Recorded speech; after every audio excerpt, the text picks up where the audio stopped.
Конфедерацијата на синдикални организации на Македонија бараат средба во Министерството за правда и во владата за измените во предлог законот за извршување.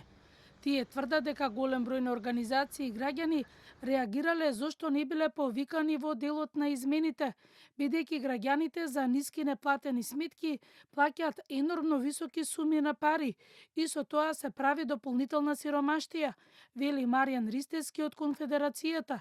Адвокатот по автоматизам за таа сметка од 60 денари наплаќа 6000 плюс.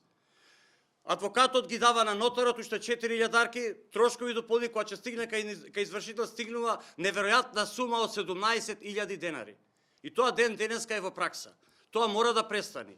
Тоа Министерство за правда за мене е симптоматично. Таму има едно дувло, да го кажам, кој што со години наназад работи за законов кај што е за извршување, таму се едни исти луѓе и еве премиерот нека се распраша кои се таму се поставени и зошто се дозволува повторно да се прави ваков грабеж на граѓаните.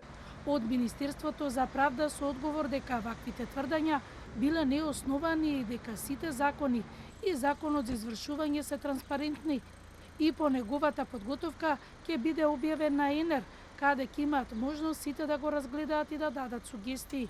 За предлог законот за извршување беше формирана мултисекторска работна група, а процесот на изготвување на текстот е при крај. По неговата подготовка, предлог законот за извршување ќе биде објавен на ЕНЕР, каде сите ќе можат да го разгледаат, да дадат коментари, предлози и сугестии. Од Конфедерацијата на синдикални организации на Македонија објаснија дека доколку не се разгледа нивното барање за прием кај министерот за правда и во владата, ќе организираат протести за носењето на законот, зашто веруваат дека ќе биде на штета на граѓаните.